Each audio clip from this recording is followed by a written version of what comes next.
That is my crusty, musty, dusty, decrepit, and abandoned-looking Honda Navi, and that is its exhaust, and this is a broken exhaust stud that, I don't know if you can do the math, that's why that is like that. Most of you already know, but for those of you who don't, over a month ago I was riding the Honda Navi, and out of nowhere it got super loud. It sounds like the exhaust just blew apart. Come to find out that one of the exhaust studs snapped and both of the nuts fell off. What the...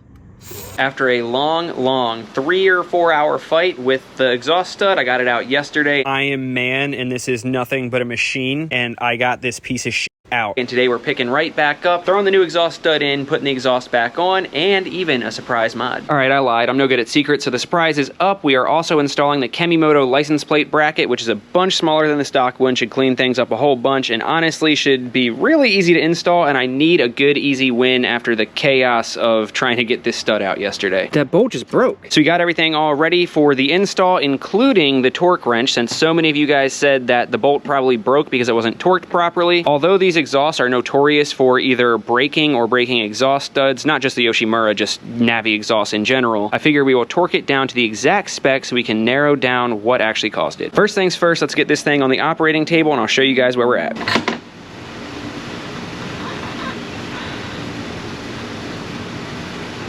I've always said how convenient Navis are and how easy they are to work on, but I bet you didn't know that I meant that it's also easy because you can just lay it on its side instead of putting it on a lift. All right, so down in here is where we're gonna be working. As you can see, it's kind of a tight space, which is why it was so hard to get the broken exhaust stud out. You can see the one exhaust stud there is fine, and then we took the other exhaust stud out of there. So essentially that exhaust stud broke off, that threaded part went in the block, and then this part right here was sticking out, and I thought that I would have enough room to just grab onto it with vice grips and twist it out, but that did not work. There was not enough space. The vice grips weren't working. Nothing that I did with them would get it to grab enough to twist it, so we resorted to the easy out, which for those of you who don't know means you got to drill right down the center of it and then get another little twisty looking thing to get it to grab and spin out, since there's no head on it or anything to grab onto. Well, that took forever because as you can see, this space is super confined, and this little guard actually used to come out to here, but I cut it off so we didn't have to take the entire panel off. And then you can even see right here, that little like circle crescent shape that's melted in there is from how fast the drill was spinning, because there's no space in there. We scuffed the frame a little bit because you have to drill straight into these, but you can't get a straight shot because of the angle. So long story short, 3 hours later it ended up working out, and I didn't get frustrated at all. All right, I got $100 to anybody in the Indianapolis area who can come tonight to get the broken exhaust stud out of this piece of shit.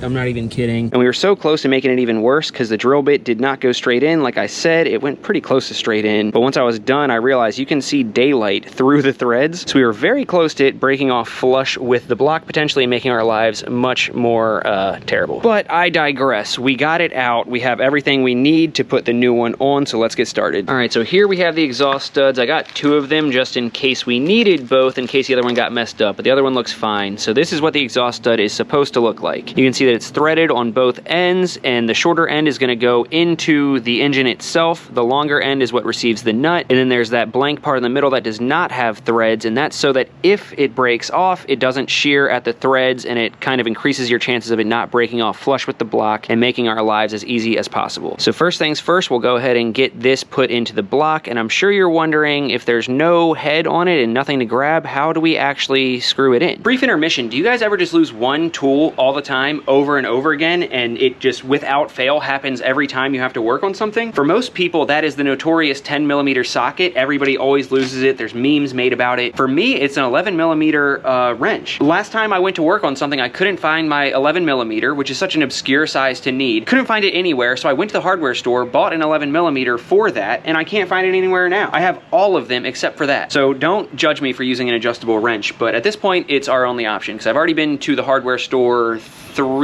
times just for this job, just to get the stud out and then get anti-seize. So we're going adjustable. Sorry about that. But anyway, back to your scheduled programming. This is the exhaust stud that we're putting in. Like I mentioned, the short side goes into the block, the long side sticks out. So we need to find a way to grab the long side to get it to twist into the block. What we're gonna do is we're gonna take 2 nuts. By the way, this is a 7mm thing, so you need M7 nuts. We're gonna thread one of them down onto the long side, thread the other one on as well, and then similar to how, if you guys ever notice the way that mirrors attach on a motorcycle, the one on the outside you're gonna tighten, and the one on the inside you're gonna loosen, in and sandwich them together. And then you want to get them nice and snug. Normally I'd use an actual 11mm wrench instead of the adjustable, but we're working with what we got. So they're nice and snug, so now they're not going to separate, and now you can use this top part as what you grab with the socket or the wrench to tighten it in. And then once you're done, you can turn this to the left and break that one free to get it off, and then take the other one off as well. So let's see it in action. Speak of the devil, I just found one of the broken drill bits from yesterday in the grass. All right, so we're going to take our exhaust stud and start threading it in by hand. It's really important to start by hand so you can make sure that you're not accidentally cross-threading it, because that's when you have a really bad time. And then once you have it in, you can tighten it down until you feel it kind of bottom out in the block. So once you feel it stop, like you're just very gently tightening it, and once you feel it stop, like it's at the end, do like 1/8 of a turn more, and that should be all that you need. The official spec is 5.5 foot-pounds, but typically you just put it in until it bottoms out and then 1/8 of a turn more. Now I don't know what I was thinking, because there's no way that this adjustable one is gonna get in there, I don't think. No, let's try a 7/16. That's as close as we're gonna get in non-metric. So let's see if that can hold it in place, and then loosen the top one. Come on. Okay, got that wrench in place on the bottom one. Loosen the top. Let's go, baby, let's go. So you can see that now I kind of unsandwiched those two nuts. The top one pops off, and then the bottom one does as well. And now we got the exhaust stud in there at exactly 5.5 foot-pounds, aka 1/8 of an Ugga pass tight.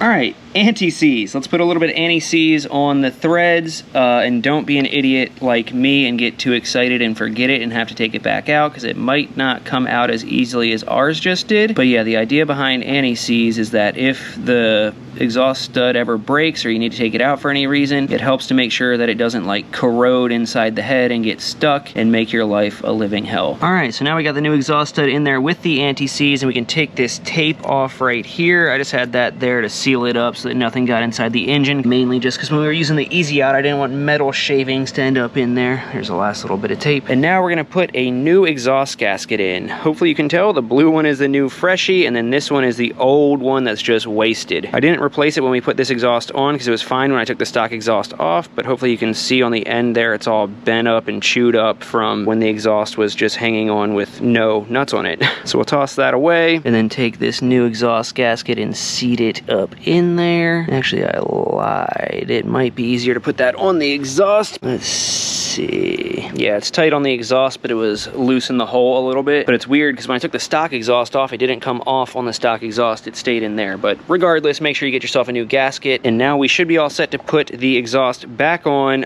If we look at it though, you can see last time I put the exhaust on and then wiped it down with rubbing alcohol to make sure that no fingerprints burned on, but there was still fingerprints on the back after the fact. So you can see this is what happens when you don't wipe down your fingerprints. They end up burning onto the exhaust. You can also see it looks like it got pretty freaking hot, so that's interesting. Oh, and from it sagging, it ended up melting some of the plastic from the undercarriage onto it. But it is what it is. You can't see that. So we're gonna wipe it down beforehand, see if we can get some of these fingerprints off, although I doubt it, and then we'll mount it back up the same way that we put it on the first time, which is tightening down this part before this part. And if I'm remembering correctly, it's 21 foot-pounds for these nuts and 23 for that. But if I'm wrong, I'll put the specs down here, and that's what we'll use to put it on.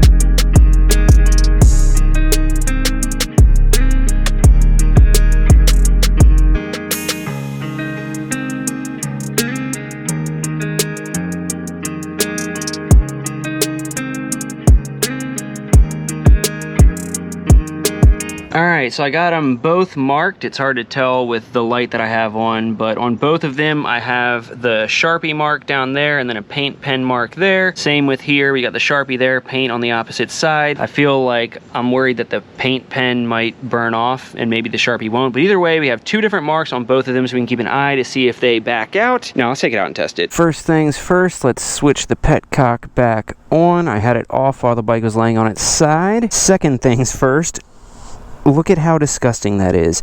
Literally been sitting out here for over a month. It's so nasty. All right, I only got to touch the seat and the grips, so we're good, right? There's literally a spider web on there. I was gonna say cobweb, but it's legit a spider web. Moment of truth, will it start? No choke. Needs some choke for sure. Seems like everything's good so far. What the f? There's definitely an exhaust leak. All right, hold on. All right, let's try this again. I took the whole exhaust off, didn't see anything that looked weird, so maybe let's just re-torque it and see if that works. Just to confirm, 21 foot-pounds. It's not the right side. 21 foot-pounds. You guys heard that. That one's torqued. And you guys heard that. Both of those are 21 foot-pounds. And then we'll hit this biatch with 17 foot-pounds. All right, you guys heard all of them. 17 foot-pounds here after we did 21 foot-pounds on each of the header ones. Second time's the charm, hopefully. Ow, did you just hear my finger crack? All right, so let's turn the fuel petcock back on and we'll give her some time to relax after flipping her back up. And then we'll start her back up and see if there's any exhaust leaks. I mean, I just took the whole thing off and re-verified the specs, so there shouldn't be, but there shouldn't have been the first time either, so I don't know. Do you have to heat it up for that exhaust gasket to seal the first time?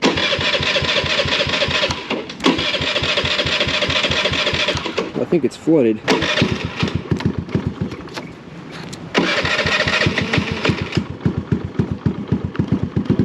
There we go. I think we flooded the carb, laying it on its side even though the thing was off. But I don't think I feel any air coming out down here. Do we fix it?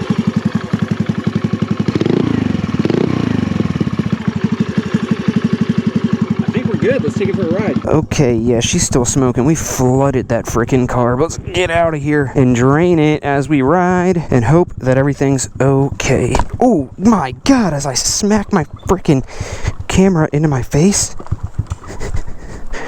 Oh, it died.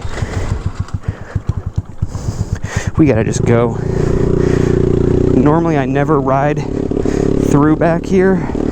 Oh, it is breaking up, dude. I think we really flooded the carb. It is not happy. It is not happy whatsoever. Can we make it happy? This is wide open.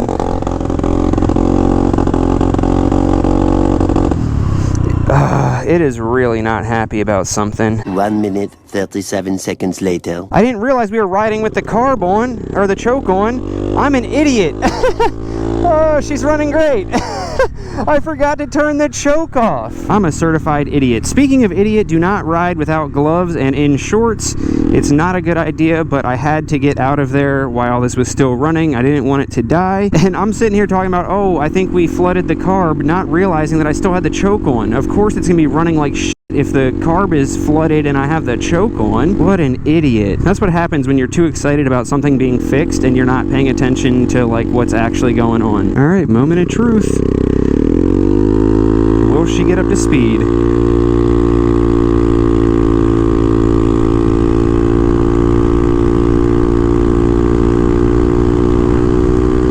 Yeah, baby. She's running healthy. Let's go. Skirt.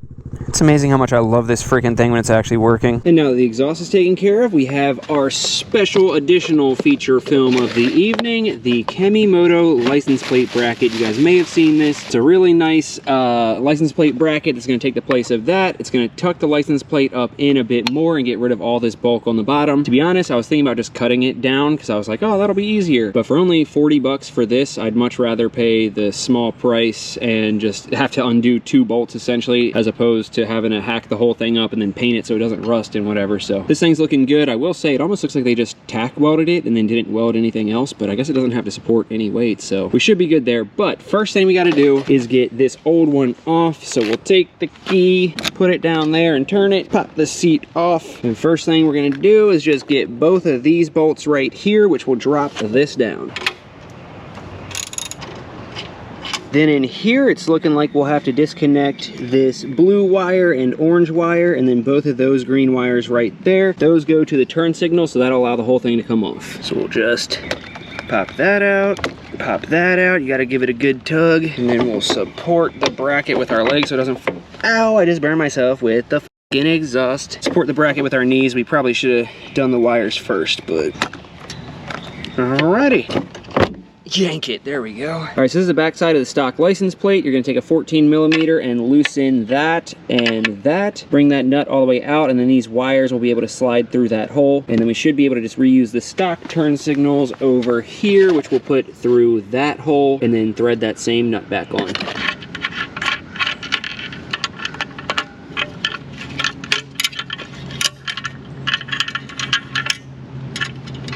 Okay, so as you can see, we got them on. It does look like there's a little bit of a gap between the like mount and the new holder. I don't know if it needs a washer there or what, but I mean, it looks okay. So they're on, they're not tightened down all the way though, because I want to make sure I get the angle right. When that goes up, the plate's at a different angle. So you can see if we did it the same way as stock, they'd be facing the sky. So we're gonna attach this, get the lights wired up, put the license plate on, and then the last step is we'll get the aiming and positioning of the lights correct, and then tighten those down and we'll be good. Look at that ingenuity. I didn't realize that the bracket had a hole right there that these wires go through. So they go through that hole, which makes it easier and cleaner for the wires to feed up through there. And then it's in perfect position for those to come up. Wow, nice.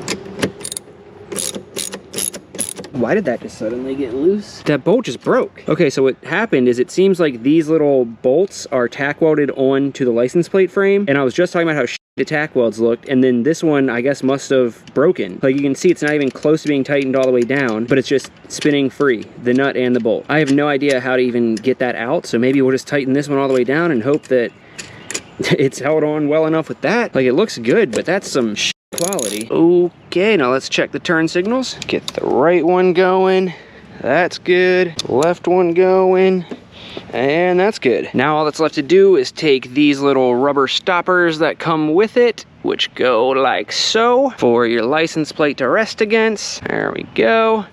And let's get these things aimed properly and tighten them down. All right, so my turn signals, I'm assuming that yours might have the same thing from the molds, have this like crease or like line right there on both parts of the rubber. And I just line those up with the bottom of this little slit right here, and it feels like they're aimed in the right direction. Okay, so another issue encountered. I know this is a weird angle, but you're looking at the underside of this. This is the left side of the bike, and you can see how close the mounting point for my license plate is to the turn signal mount, and that just barely works. But on the right side, when I go to do that, it's just never gonna fit there. That's never gonna work. So we're gonna have to zip tie the license plate on. And she's all buttoned up, got the license plate bracket on there, the seat on, everything's looking real good. Honestly, this bracket I would say is a 10 out of 10 for looks, but like a 6 out of 10 for quality. I got them held on with the zip ties there, so I have to keep an eye on that, but no big deal. Are you even building a motorcycle if you don't have zip ties all over it? And now we're gonna call it a day there because I am beaten and battered. The bike is done, but that was a huge pain in the ass. Took over 3 hours to get the exhaust stud out, and then today everything that could go wrong did go wrong. I guess it didn't go that badly, but had to take the exhaust off and put it back on twice. Had the exhaust leak, but we're good to go with that. Flooded the carb, whatever.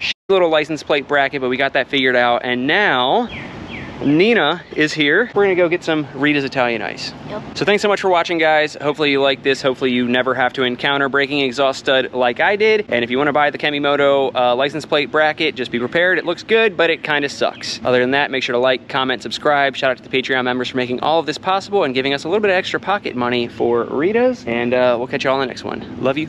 Peace. Peace. Oh, so basic. Hope you play this. Damn, I prayed it. Nice song and I became this. Oh, souls fake it. Pay those placements. Fuck shit. And I'm still waiting on the brighter days. Been a minute, been rough many times more. And I'm kicking rocks to a sky of gray. Praying hard, talk to me before I'm done for. You're like a real biker, huh?